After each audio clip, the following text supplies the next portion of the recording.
ಓಂ ಶ್ರೀ ಗುರು ಬಸವಲಿಂಗಾಯ ನಮಃ. ಸರ್ವರಿಗೂ ಶರಣು ಶರಣ. ಹೊಸಪೇಟೆಗೆ ಹೋಗೋದಕ್ಕೆ ಮುಂಚೆ ಧರ್ಮದ 11 ಲಕ್ಷಣಗಳನ್ನ ಹೇಳ್ತಾ ಇದ್ದೆ. ಅದರಲ್ಲಿ ಮೊದಲನೇದು ಸಿದ್ಧಾಂತ, ಮೆಟಾಫಿಸಿಕ್ಸ್ ಅಂತ ಕರೀತಾರೆ ಅಂತ ಹೇಳಿದ್ದೆ. ಜೊತೆಗೆ ಈ ಸಿದ್ಧಾಂತ ಹೇಳುವಂಥದ್ದು ಏನು ಅಂದ್ರೆ, ಜೀವ, ಜಗತ್ತು ಮತ್ತು ಈಶ್ವರ, ಅಥವಾ ಈಶ್ವರ, ಜಗತ್ತು, ಜೀವ. ಅಂದ್ರೆ ಮೊಟ್ಟ ಮೊದಲನೇ ಈಶ್ವರ, ಪರಮಾತ್ಮ, ಶರಣರ ಮಹಾಲಿಂಗ ಅಂತ ಕರೀತಾರೆ, ನಿಷ್ಕಲ ಲಿಂಗ ಅಂತ ಕರೀತಾರೆ. ಈ ಎಲ್ಲದಕ್ಕೂ ಒಡೆಯನಾಗಿರುವಂತಹ, ಎಲ್ಲದಕ್ಕೂ, ಕೇವಲ ಮನುಷ್ಯರಿಗೆ ಅಷ್ಟೇ ಅಲ್ಲ, ಯಾವುದೋ ಒಂದು ಜಾತಿ, ಧರ್ಮ, ಕುಲ, ಗೋತ್ರಕ್ಕೆ ಅಷ್ಟೇ ಅಲ್ಲ, ಅಥವಾ ಯಾವುದೋ ಒಂದು ಗುಡಿಗೆ ಸಂಬಂಧಪಟ್ಟವನು ಅಲ್ಲ, ಸಮಸ್ತ ಸೃಷ್ಟಿಗೆ ಒಡೆಯನಾದಂತಹ ಪರಾತ್ಪರ ಶಕ್ತಿ. ಅದಕ್ಕೆ ಶಕ್ತಿ ಅಂತ ಕರೆಯೋಕ್ಕೂ ನಮ್ಮ ಜನ ಇಷ್ಟಪಡಲಿಲ್ಲ. ಕೆಲವರು ಶಕ್ತಿ ಅವನು ಸೃಷ್ಟಿ ಮಾಡೋದಕ್ಕೋಸ್ಕರ ಬಳಸ್ಕೊಂಡಂತಹ ಅದು ಒಂದು ಮಾಧ್ಯಮ, ಮ್ಯಾಟರ್ ಅಂತ ಕರೆದ್ರು. ಅದಕ್ಕೆ ಆ ಮ್ಯಾಟರ್ ಅಥವಾ ಶಕ್ತಿಗೇನೆ ಇವರು ಮಾಯೆ ಅಂತ ಕರೆದಿದ್ದು. ಆ ಮಾಯೆ ಇಲ್ಲದೆ ಹೋದ್ರೆ, ಮತ್ತು ಮ್ಯಾಟರ್ ಅಥವಾ ಶಕ್ತಿ ಇಲ್ಲದೆ ಹೋದ್ರೆ, ಇನರ್ಷಿಯಾ ಅಂತ ತಿಳ್ಕೊಂಡು ಇನ್ನೊಂದು ಶಬ್ದ ಕೊಡ್ತಾರೆ ಅರವಿಂದರು, ಜಡ ಶಕ್ತಿ. ಅದು ಇಲ್ಲದೆ ಹೋದ್ರೆ ಜಗತ್ತೇ ಇಲ್ಲ. ಆದ್ರಿಂದ ಈ ಈಶ್ವರ, ಜಗತ್ತು ಮತ್ತು ಜೀವ, ಜೀವ ಅಂದ್ರೆ ನಾವು ನೀವೆಲ್ಲ ಜೀವಾತ್ಮರುಗಳು, ಏನು ಸಂಬಂಧ ಇದೆ ಅನ್ನೋದನ್ನು ಸರಿಯಾಗಿ ತಿಳ್ಕೊಬೇಕು. ನಾವು ಇಲ್ಲೇ ಮನುಷ್ಯ ಎಡವಿದ್ದು, ಬಹಳ ಧರ್ಮಗಳು ಎಡವಿದ್ದು. ಕೆಲವರು ಅದ್ರ ಬಗ್ಗೆ ತಲೆ ಕೆಡಿಸ್ಕೊಳಕ್ಕೆ ಹೋಗ್ಲಿಲ್ಲ, ಹೇಳಕ್ಕೆ ಹೋಗ್ಲಿಲ್ಲ. ಬುದ್ಧ, ಮಹಾವೀರ ಅದ್ರ ಬಗ್ಗೆ ಹೇಳಕ್ಕೆ ಹೋಗ್ಲಿಲ್ಲ. ಬುದ್ಧ ಅಂತೂ ಮೌನ. ಮಹಾವೀರರು ಅಲೌಕಿಕ ಆಕಾಶ ಅಂತ ಕರೆದ್ರು. ಅದೊಂದು ಸ್ವಲ್ಪ ಸರಿನೇ. ಯಾಕಂದ್ರೆ ಅವ್ರು ಅಲೌಕಿಕ ಆಕಾಶ ಅಂತ ಯಾಕೆ ಕರೆದ್ರು ಅಂದ್ರೆ, ಈ ಆಕಾಶಕ್ಕೂ ಶಕ್ತಿ ಇದೆ. ಈಗ ನೀವು ಸ್ಪೇಸ್, ಇಂಟರ್ ಸ್ಪೇಸ್ ಅಂತ ಹೇಳ್ತೀರಾ, ಯಾವುದು ಭೂಮಿಯನ್ನು ತಿರುಗಿಸ್ತಾ ಇದೆ, ಯಾವುದು ಸೌರ ಮಂಡಲವನ್ನೇ ಸುತ್ತಿಸ್ತಾ ಇದೆ, ಯಾವುದು ಅಸಂಖ್ಯಾತ ಕೋಟಿ ಕೋಟಿ ಕೋಟಿ ಗ್ಯಾಲಕ್ಸಿಗಳನ್ನು ತಿರುಗಿಸ್ತಾ ಇದೆ, ಅದು ಕೂಡ ಆಕಾಶನೇ. ಆದರೆ ಆ ಆಕಾಶಕ್ಕೆ ಶಕ್ತಿಯನ್ನು ಕೊಟ್ಟು ತಾನು ಅದಕ್ಕೆ ಆಧಾರವಾಗಿರುವಂತ ಆ ಚೈತನ್ಯವನ್ನ ಪರಮಾತ್ಮ ಅಂತ ಕರೆದ್ರು, ಮಹಾಲಿಂಗ ಅಂತ ಕರೆದ್ರು ಶರಣರು. ಉಪನಿಷತ್ಕಾರರು ಕಾರಣ ಬ್ರಹ್ಮ, ಅಥವಾ ಇನ್ನು ಹಿಂದಕ್ಕೆ ಹೋದ್ರೆ ಆ ಕಾರ್ಯ ಬ್ರಹ್ಮ, ಕಾರಣ ಬ್ರಹ್ಮ, ಸ್ವಯಂಭೂ, ಈ ತರ ಎಲ್ಲ ಹೇಳಿದ್ರು. ಆದ್ರೆ ಮಹಾವೀರ ಅದಕ್ಕೆ ಅಲೌಕಿಕ ಆಕಾಶ ಅಂತ ಹೆಸರು ಕೊಟ್ಟರು. ಬುದ್ಧ ಮಾತಾಡಕ್ಕೆ ಹೋಗ್ಲಿಲ್ಲ. ಯಾಕೆ ಅಂದ್ರೆ, ಈಗ ಬಂದಿರೋ ಸಮಸ್ಯೆ ನಿವಾರಿಸ್ಕೊಡ್ರಪ್ಪ ಸಾಕು. ಅವರೊಂದು ಉದಾಹರಣೆ ಕೊಡ್ತಾರೆ. ಬಾಣ ಬಂದು ತಾಗ್ಬಿಟ್ಟಿದೆ, ಎದೆಗೋ ಬೆನ್ನಿಗೋ ಅಥವಾ ಭುಜಕ್ಕೋ ಎಲ್ಲೋ ಬಂದು ಒಂದು ಬಾಣ ಬಂದು ಹೊಡೆದ್ಬಿಟ್ಟಿದೆ. ಈಗ ನಾವು ಮೊಟ್ಟ ಮೊದಲನೇ ಕೆಲಸ ಏನು? ಆ ಬಾಣವನ್ನು ತಕ್ಕೋಬೇಕು, ಅದಕ್ಕೆ ಗಾಯ ಔಷಧಿ ಹಚ್ಚಬೇಕು, ಹುಷಾರು ಮಾಡ್ಕೋಬೇಕು.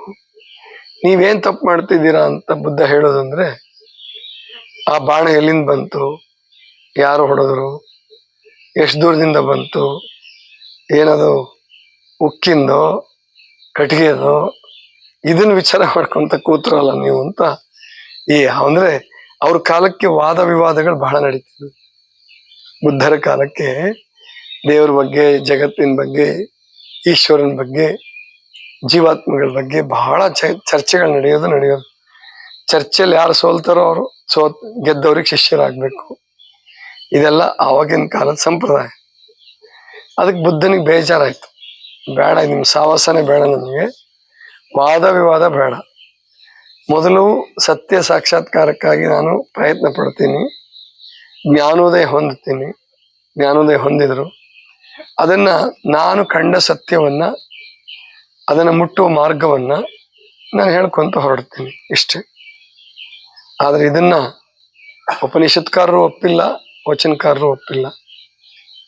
ಅಂದ್ರೆ ಈ ಜಗತ್ತು ಅಂದ್ರೆ ಕೇವಲ ದುಃಖದ ಆಗರ ಅಷ್ಟೇ ಅಲ್ಲ, ದುಃಖ ಸಾಗರ ಅಷ್ಟೇ ಅಲ್ಲ. ಈ ಜಗತ್ತು ಬರೀ ಮಾಯೆ ಅಲ್ಲ, ಈ ಜಗತ್ತು ಸರ್ವವು. ಅದನ್ನ ಈಶಾವಾಸ್ಯೋಪನಿಷತ್ತು ತುಂಬಾ ಚೆನ್ನಾಗಿ ವರ್ಣಿಸ್ತು. ಪೂರ್ಣಮದ ಪೂರ್ಣಮಿದಂ ಪೂರ್ಣಾತ್ ಪೂರ್ಣಮುದಚ್ಯತೆ ಪೂರ್ಣಸ್ಯ ಪೂರ್ಣಮಾದಾಯ ಪೂರ್ಣಮೇವಾವಶಿಷ್ಯತೆ. ಅದು ಪೂರ್ಣ. ಅದು ಅಂದ್ರೆ ಪರಮಾತ್ಮ, ಅಂದ್ರೆ ಸೃಷ್ಟಿಗೆ ಕಾರಣವಾದ ಮಹಾಲಿಂಗ, ಅದು ಪೂರ್ಣ. ಪೂರ್ಣಮಿದಂ, ಇದು ಪೂರ್ಣ, ಅಂದ್ರೆ ನಾವು ವಾಸ ಮಾಡ್ತಿರೋ ಜಗತ್ತು. ಪೂರ್ಣಾತ್ ಪೂರ್ಣ ಮುದಚ್ಯತೆ, ಪೂರ್ಣದಿಂದ ಪೂರ್ಣವನ್ನು ಕಳೆದ್ರೆ ಪೂರ್ಣಸ್ಯ ಪೂರ್ಣಮಾದಾಯ, ಪೂರ್ಣಕ್ಕೆ ಪೂರ್ಣವನ್ನು ಸೇರಿಸಿದ್ರೆ ಪೂರ್ಣಮೇವ ಅವಶಿಷ್ಯತೆ. ಅವಶಿಷ್ಯತೆ ಅಂದ್ರೆ ಉಳಿಯುತ್ತದೆ, ಗೊತ್ತಾಯ್ತಲ್ಲ. ಪೂರ್ಣ ಕೂಡಿಸಿದ್ರು ಪೂರ್ಣ ಉಳಿಯುತ್ತೆ, ಕಳೆದ್ರೂ ಪೂರ್ಣನೇ ಉಳಿಯುತ್ತೆ.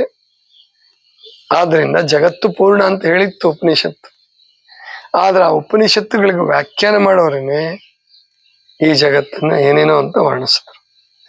ಅಲ್ಲಿ ಇನ್ನೂ ಒಂದು ಸಮಸ್ಯೆ ಏನಾಯ್ತು ಅಂದ್ರೆ, ಉಪನಿಷತ್ತು, ಬ್ರಹ್ಮಸೂತ್ರ ಮತ್ತು ಭಗವದ್ಗೀತೆ, ಈ ಮೂರನ್ನ ಆಧಾರವಾಗಿಟ್ಕೊಂಡು ಏನು ಜಗತ್ತಿನ ವ್ಯಾಖ್ಯಾನ, ಜೀವ ಜಗತ್ತು, ಈಶ್ವರನ ವ್ಯಾಖ್ಯಾನವನ್ನು ಮಾಡಕ್ ಹೋದ್ರೋ ಅವ್ರಿಗೆ ಒಬ್ಬೊಬ್ರಿಗೆ ಒಂದೊಂಥರ ಅನ್ನಿಸ್ತು. ಶಂಕರಾಚಾರ್ಯರಿಗೆ ಒಂಥರ ಅನುಭವ ಆಯ್ತು, ರಾಮಾನುಜಾಚಾರ್ಯರಿಗೆ ಒಂಥರ ಅನುಭವ ಆಯ್ತು, ಮಧ್ವಾಚಾರ್ಯರಿಗೆ ಒಂಥರ ಅನುಭವ ಆಯ್ತು. ಆಗಬಾರದು ಅಂತ ಏನಿಲ್ಲ, ಯಾಕಂದ್ರೆ ಈ ಜಗತ್ತು ಒಬ್ಬೊಬ್ರಿಗೊಂಥರ ಅನುಭವ ಆಗೇ ಆಗತ್ತೆ. ಅದೇ ಪರಮಾತ್ಮನ ವೈಶಿಷ್ಟ್ಯ ಮತ್ತು ವೈವಿಧ್ಯ, ಗೊತ್ತಾಯ್ತಲ್ಲ. ವಚನ ಸಾಹಿತ್ಯವನ್ನು ಕೂಡ ದೊಡ್ಡ ದೊಡ್ಡ ವಿದ್ವಾಂಸರುಗಳೇ, ಎನ್ ಜಿ ಮಾದೇವಪ್ಪನ ಅಂತವರೇನೆ ಪರಸ್ಪರ ವಿರೋಧ ಕಾಣಿಸ್ತಾ ಇದೆ ವಚನ ಶಾಸ್ತ್ರದಲ್ಲಿ, ವಚನ ಸಾಹಿತ್ಯದಲ್ಲಿ ಅಂತ ಬರೆದು ಬಿಡ್ತಾರೆ.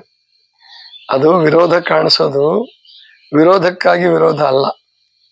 ಹಾಗೇನೆ ಉಪನಿಷತ್ತುಗಳಲ್ಲೂ ಕೂಡ ಒಂದೊಂದು ಉಪನಿಷತ್ತಿನಲ್ಲಿ ಒಂದೊಂದು ತರ ಕಾಣಿಸ್ಬೋದು. 108 ಉಪನಿಷತ್ತುಗಳಿದಾವೆ ಅಂತ ಹೇಳ್ತಾರೆ, ಇನ್ನು ಬಹಳನೂ ಇರ್ಬೋದು. ಅದರಲ್ಲಿ 8 ಅಥವಾ 10 ಉಪನಿಷತ್ತುಗಳು ಬಹಳ ಮುಖ್ಯವಾದವು. ಯಾಕಂದ್ರೆ ಈಗ ಸದ್ಯಕ್ಕೆ ವೇದಗಳಿಗಿಂತಲೂ ವೇದಾಂತ ಅಂತ ಏನ್ ಕರೀತಾರೆ ಉಪನಿಷತ್ತುಗಳು, ಪರಮಾತ್ಮನ ವರ್ಣನೆಯನ್ನ ಆಕ್ಚುಯಲ್ ಆಗಿ, ಅಂದ್ರೆ ಇರುವ ಹಾಗೆ, ವಿಜ್ಞಾನ ಒಪ್ಪುವ ಹಾಗೆ, ವಿಜ್ಞಾನಿಗಳು ಕೂಡ ಒಪ್ಪಬಹುದು, 21ನೇ ಶತಮಾನದ ವಿಚಾರವಾದಿಗಳು ಕೂಡ ಒಪ್ಪಬಹುದು, ಆ ರೀತಿನಲ್ಲಿ ಉಪನಿಷತ್ತುಗಳು ವ್ಯಾಖ್ಯಾನ ಮಾಡ್ತವೆ. ವಿಶೇಷವಾಗಿ ಈಶಾವಾಸ್ಯೋಪನಿಷತ್ತು ಅದು ಯಾವ ಕಥೆಗೀತೆ ಹೇಳಕ್ ಹೋಗಲ್ಲ. ಬೇರೆ ಉಪನಿಷತ್ತುಗಳು ಕಥೆ ಹೇಳಕ್ ಹೇಳ್ತಾವ. ಚಾಂದೋಗ್ಯ ಉಪನಿಷತ್ತು, ಕಠೋಪನಿಷತ್ತು, ಆಮೇಲಿಂದ ಶ್ವೇತಾಶ್ವೇತರ ಉಪನಿಷತ್ತು, ಇವುಗಳೆಲ್ಲ ಕಥೆಗಳು, ಚಿಂತನೆಗಳು, ಚಾತುರ್ಮಾಸಗಳು, ಇದ್ರ ಬಗ್ಗೆ ಮಾತಾಡ್ತಾವ. ಆದ್ರೆ ಈಶಾವಾಸ್ಯೋಪನಿಷತ್ ಮಾತ್ರ ಏನು ಮಾತಾಡಕ್ ಹೋಗಲ್ಲ. 18 ಶ್ಲೋಕಗಳಿದೆ. 18 ಶ್ಲೋಕಗಳಲ್ಲಿ ಮತ್ತೆ ನಮ್ಗೆಲ್ಲೂ ದ್ವಂದ್ವ ಅಥವಾ ವೈರುಧ್ಯಗಳನ್ನ ಅದು ಸೃಷ್ಟಿ ಮಾಡಲ್ಲ. ಪರಮಾತ್ಮ ಪರಮಾತ್ಮ, ಅದು ಶಾಂತಿ ಪಾಠವನ್ನ ಹೇಳೋದೇ ಅದ್ಭುತ. ಈಶಾವಾಸ್ಯಮಿದಂ ಸರ್ವಂ ಯತ್ಕಿಂಚ ಜಗತ್ಯಾನ್ ಜಗತ್ ತೇನ ತೆಕ್ತೇನ ಭುಂಜೀತಾ ಮಾಗ್ರದಃ ಕಸ್ಯ ಸ್ವಿಧನಂ. ಅಲ್ಲಿಂದ ಶುರು ಮಾಡ್ಕೊಂಡ್ಬಿಡುತ್ತ. ಅದೇ ಶಾಂತಿ ಪಾಠ. ಅದಕ್ಕೆ ಪ್ರತಿಯೊಂದು ಉಪನಿಷತ್ತುಗಳಿಗೂ ಕೂಡ, ಪ್ರತಿಯೊಂದು ಉಪನಿಷತ್ತಿಗೂ ಒಂದು ಶಾಂತಿ ಪಾಠ, ಶಾಂತಿ ಮಂತ್ರ, ಅಂದ್ರೆ ಮಂಗಲಾಚರಣ, ಪ್ರಾರಂಭ ಪ್ರಾರ್ಥನೆ ಅನ್ನೋ ಹಾಗಿರುತ್ತೆ. ಅದರ ಮೊದಲನೇ ಶ್ಲೋಕನೇ ಇದು, ಅದೇ ಶಾಂತಿ ಪಾಠ. ಈಶಾವಾಸ್ಯಮಿದಂ ಸರ್ವಂ, ಈ ಜಗತ್ತೆಲ್ಲವೂ ಈಶನ ವಾಸಸ್ಥಾನ. ಅದನ್ನೇ ಬಸವಣ್ಣವರು ಕರ್ತಾರನ ಕಮ್ಮಟ ಅಂತ ಇನ್ನೊಂದು ಪರಿಭಾಷೆ ಮಾಡಿದ್ರು, ಅದ್ಭುತವಾದ ಮಾತು ಹೇಳಿದ್ರು. ಈ ಜಗತ್ತು ಬರೀ ಈಶ್ವರನಿಂದ ವಾಸಸ್ಥಾನವಾಗಿದೆ ಅಷ್ಟೇ ಅಲ್ಲ, ಇದೊಂದು ಶಾಲೆ ಅಂತ ಕರೆದ್ರು.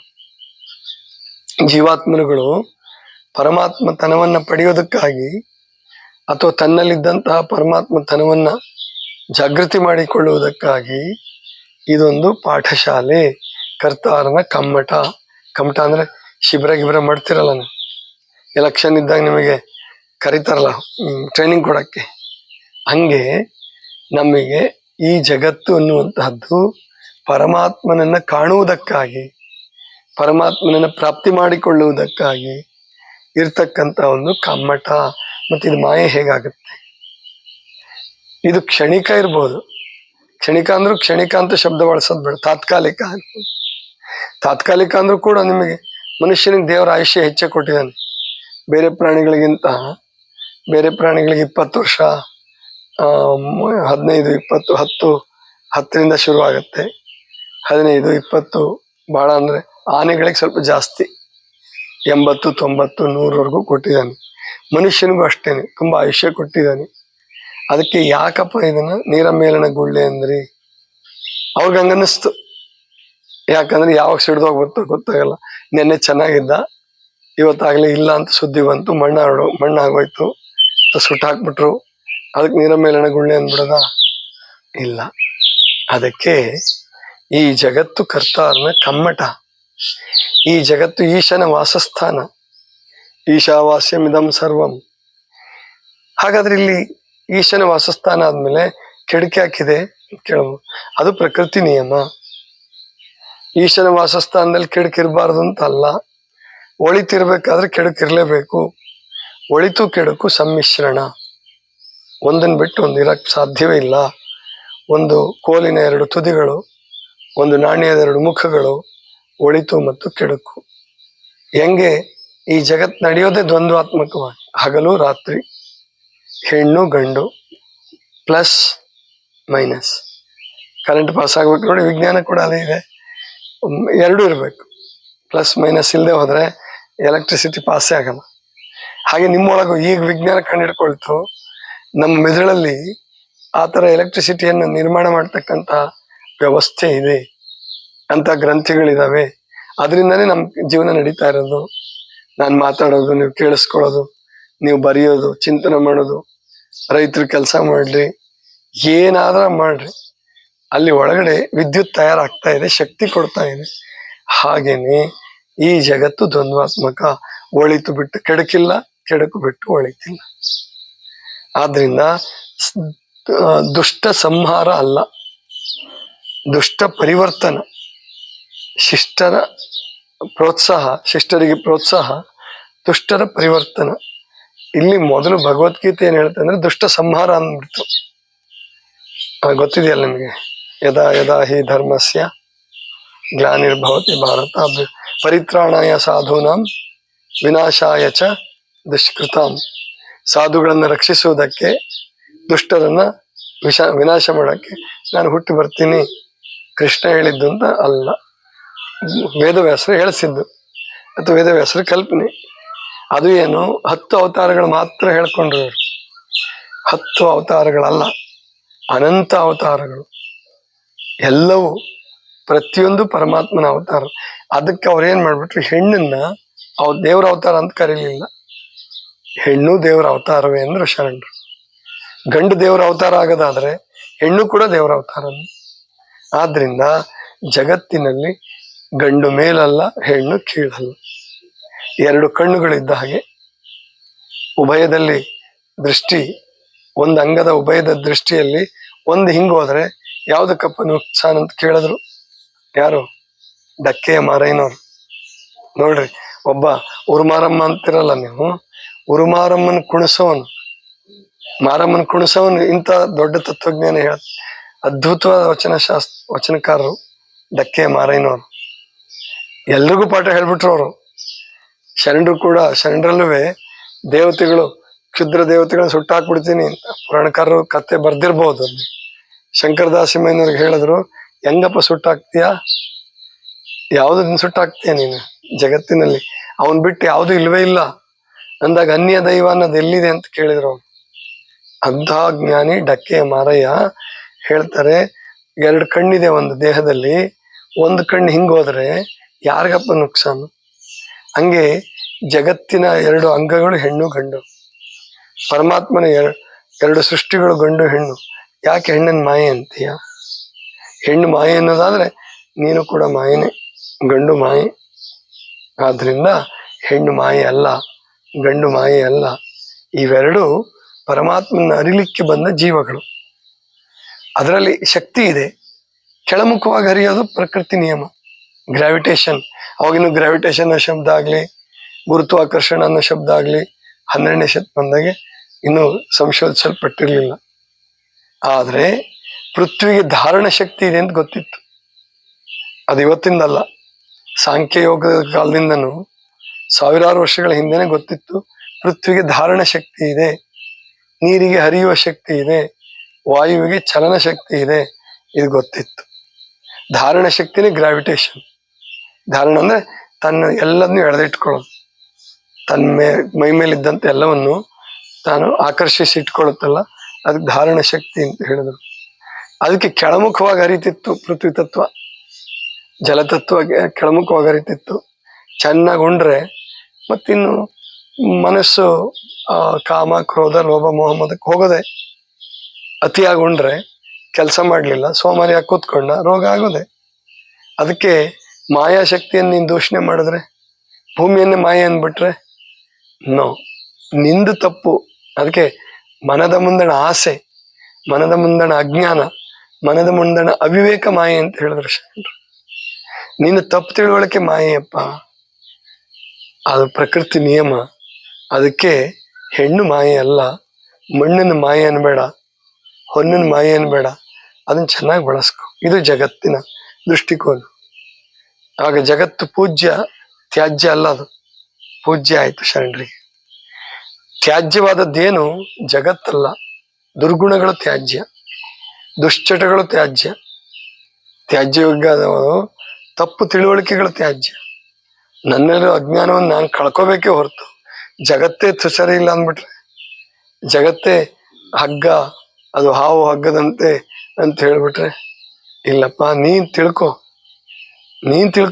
ತಿಳ್ಕೊಬೇಕಾಗಿರೋ ನೀನು, ಜಗತ್ತಲ್ಲ, ಜಗತ್ ಕೆಟ್ಟದ್ದಲ್ಲ. ಆದ್ರಿಂದ ನಾವಿಲ್ಲಿ ತಿಳ್ಕೋಬೇಕು, ಜಗತ್ತು ಅನ್ನುವಂಥದ್ದು ಎಲ್ಲವನ್ನೂ ಒಳಗೊಂಡಿದೆ. ಮತ್ತು ಪರಮಾತ್ಮ ವಿವಿಧ ಸ್ತರಗಳಲ್ಲಿ ಈ ಜಗತ್ತನ್ನ ಸೃಷ್ಟಿ ಮಾಡಿದ್ದಾನೆ. ಅದಕ್ಕೆ ಪ್ರಭುದೇವರು ಬಹಳ ಅದ್ಭುತವಾದ ವಚನ, ಅದು ಸಮಯ ಆಗ್ತಾ ಇದೆ ಆದ್ರೂ ಅದೊಂದು ವಚನ ಹೇಳಲೇಬೇಕು ಈ ಸಂದರ್ಭದಲ್ಲಿ. ಗಗನವೇ ಗುಂಡಿಗೆ, ಆಕಾಶವೇ ಅಗ್ಗವಣಿ, ಸೂರ್ಯಚಂದ್ರರಿಬ್ಬರು ಪುಷ್ಪ ನೋಡ, ಬ್ರಹ್ಮಧೂಪ ವಿಷ್ಣು ದೀಪ ರುದ್ರನೋಗರ ಸೈದಾನ ನೋಡ, ಗುಹೇಶ್ವರ ಲಿಂಗಕ್ಕೆ ಪೂಜೆ ನೋಡ. ಪ್ರಾಯಶಃ ಸಿದ್ದೇಶ್ವರಪ್ಪಗಳು ಒಬ್ರು ಅಲ್ಲದೆ ಈ ವಚನಕ್ಕೆ ಯಾರೂ ಸರಿಯಾಗಿ ಅರ್ಥ ಹೇಳಕ್ ಆಗ್ತಿರ್ಲಿಲ್ಲ, ಯಾವ ಪಂಡಿತರಿಗೂ ಸರಿಯಾಗಿ ಅರ್ಥ ಹೇಳಕ್ ಆಗ್ತಿರ್ಲಿಲ್ಲ ಅಂತ ಕಾಣಿಸುತ್ತೆ. ಅವ್ರು ಬಹಳ ಕರೆಕ್ಟಾಗಿ ಬಿಡಿಸ್ಕೊಟ್ರು ಇದನ್ನ, ಬಹಳ ಅದ್ಭುತ.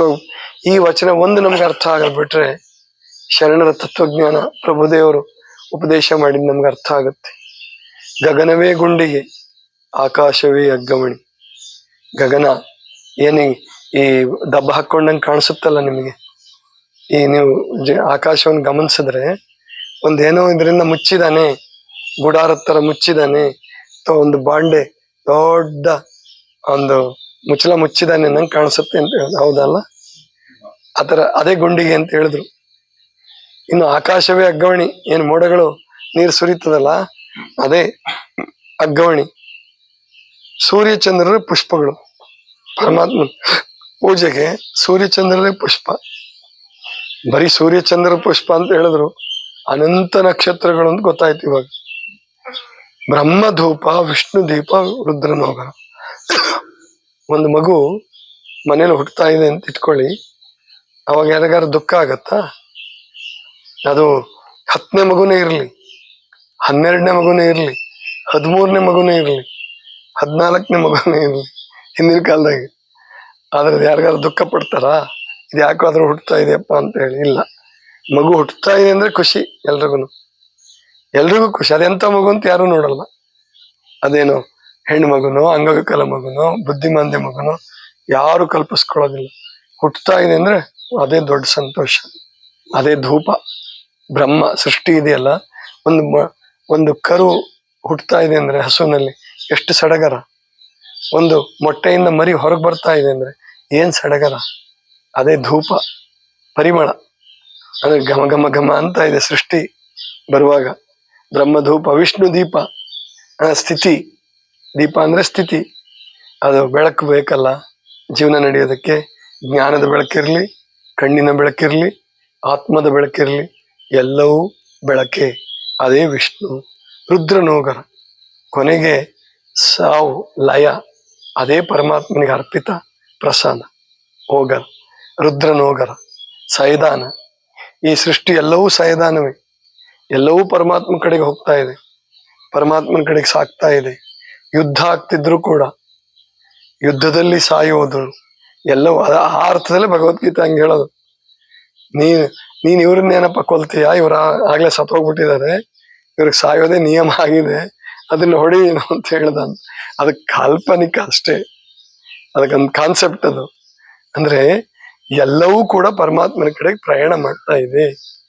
ಯಾವುದು ಸುಮ್ಮನೆ ನಿಂತಿಲ್ಲ, ಯಾವುದು ತಿರುಗ್ತಾ ಇದೆಯೋ ಎಲ್ಲವೂ ಪರಮಾತ್ಮನ ಕಡೆಗೆ ಹೋಗ್ತಾ ಇದೆ, ಚಲಿಸ್ತಾ ಇದೆಯೋ ಎಲ್ಲವೂ ಪರಮಾತ್ಮನ ಕಡೆಗೆ ಹೋಗ್ತಾ ಇದೆ. ಆದ್ರಿಂದ ರುದ್ರನೋಗರ ಸಯದಾನ. ಸಯದಾನ ಅಂದ್ರೆ ಧಾನ್ಯಗಳು ಅರ್ಪಿಸ್ತೀವಲ್ಲ ಹಾಗೆ ಸಯದಾನ, ಎಡೆ. ಎಲ್ಲವೂ ಎಡೆ ಆಗ್ತಾ ಇದೆ. ಅಂದ್ರೆ ಪ್ರಭುದೇವರಿಗೆ ಪ್ರಳಯವಾಗಿ ಕಾಣ್ತಾ ಇಲ್ಲ, ಅದು ಪರಮಾತ್ಮನಿಗೆ ಅರ್ಪಿತ ಪ್ರಸಾದವಾಗಿ ಕಾಣ್ತಾ ಇದೆ. ಎಂತ ದೃಷ್ಟಿಕೋನ ನೋಡಿ. ಈ ದೃಷ್ಟಿಕೋನವನ್ನು ಅಳವಡಿಸ್ಕೊಂಡ್ರು. ಇದು ಜಗತ್ತು, ಇದು ಜಗತ್ತು. ಆದ್ರಿಂದ ನಮಗೆ ಜಗತ್ತು ಅನ್ನುವಂಥದ್ದು ತ್ಯಾಜ್ಯ ಅಲ್ಲ, ಸಂಸಾರ ಅನ್ನುವಂಥದ್ದು ತ್ಯಾಜ್ಯ ಅಲ್ಲ. ಅಲ್ಲಿ ತೊಡಕೇನಿದೆ ಅದನ್ನು ಬಿಡಿಸ್ಕೊಳ್ಳಿ. ಆ ಬಿಡಿಸ್ಕೊಳ್ಳೋಕೆ ಕಿಂಕರತೆ ಇರಲಿ, ಶಾಂತವಾದ ಮನೋಭಾವನೆ ಇರಲಿ, ಕೊಡುಕೊಳ್ಳುವ ಮನೋಭಾವನೆ ಇರಲಿ, ಒಪ್ಪಂದ ಮಾಡ್ಕೊಳ್ಳಿ, ಚೆನ್ನಾಗಿ ಬದುಕ್ರಿ. ಬರೇ ಕೊಲ್ಲೋದೇ ಧರ್ಮ ಅಲ್ಲ. ಈ ಪಾಕಿಸ್ತಾನದ ವಿರುದ್ಧನೂ ಮೋದಿಯವರಾಗ್ಲಿ ಅಥವಾ ನಮ್ಮ ಸೇನಾ ಪಡೆಗಳಾಗ್ಲಿ ಯಾಕೆ ಸುಮ್ಮನೆ ಅದು ಹೊಡೆದಾಕ್ಬಿಡೋಣ, ನಾವು ಸಾಯೋಣ ಅವರು ಸಾಯಿಸೋಣ.